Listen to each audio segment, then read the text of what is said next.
Ne duhet jemi të bindur në atë që na mëson pejgamberi alayhis salam në lidhje me kaderin, ku thot pejgamberi alayhis salam, ajo e cila ty të godet, ajo ka qenë për ty dhe nuk do të huq dhe nuk do ta huq asnjëherë. Ndërsa ajo e cila ty të ka huq, nuk ka qenë e caktuar me ty me të godit. Do të thotë nuk ndodhin këto gjëra të vinë gabimisht.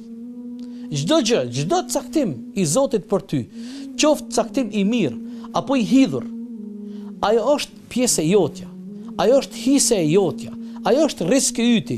Prandaj, ajo e cila të ka godit, ajo e cila të ka godit për të mirë apo jo për të mirë, ajo është e jotja. Ato të cilën ti nuk ke arrit me pas, nuk ke arrit me futur në grosht, ajo do të thotë nuk ka qenë e jotja. Prandaj ne duhet jemi të bindur në këtë parim, si dhe kur jemi tek kaderi dhe racionaliteti, i dërguari Allahu në lidhje me kaderin na mëson se ne gjatë tërë jetës tonë duhet të provojmë të jemi optimist. Ne duhet të provojmë gjithnjë ta ndrojmë apo ta ndjellim të mirën. Kjo është shumë e rëndësishme, edhe në kuptimin racional. Prandaj kana an-nabiy sallallahu alaihi wasallam yu'jibuhu al-fa'lu. Pejgamberi alayhis salam për nga natyra gjithmonë e preferonte dhe e donte optimizmin. Kur e kanë vetë pejgamberin sallallahu alaihi wasallam shokët, "Wa ma al-fa'lu ya Rasulullah?" I kanë thonë, "E çfarë është optimizmi?" Apo si thomi ne me gjuhën e popullit, "Me ndjell mirë."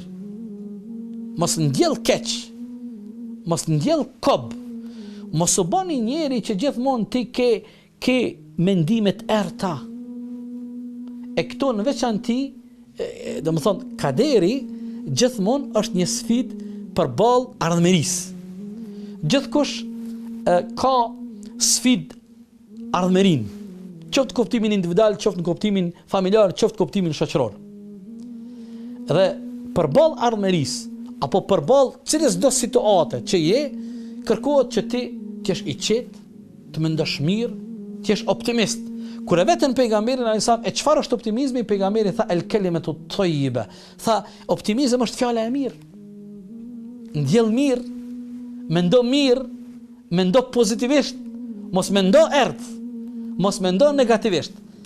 Në këtë kuptim, tash ndoshta dikush do të thotë mirë, tani ky hadithi, optimizmi, fjala e mirë, cila është ndërlidhja mes kaderit dhe racionalitetit dhe kësaj çka po e thuni? Ndërlidhja është shumë e madhe.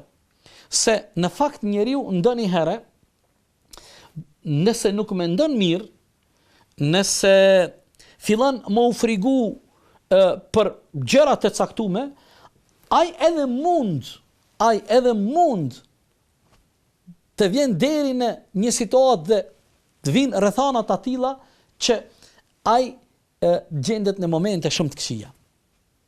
Në anën tjetër, nëse ti çdo herë mendon mirë, nëse ti çdo herë je optimist, nëse ti çdo herë mendon në mënyrë pozitive, edhe në rrethana të vështira kur ty mundesh më u gjet në një moment të pakëndshëm, edhe vjen një kader i hidhur, atëherë ti edhe këtë situatë dhe këtë moment të vështirë ke me te i kalu, bëhi sigurt shumë më lehtë, shumë më mirë, shumë më bukur ke me te i kalu.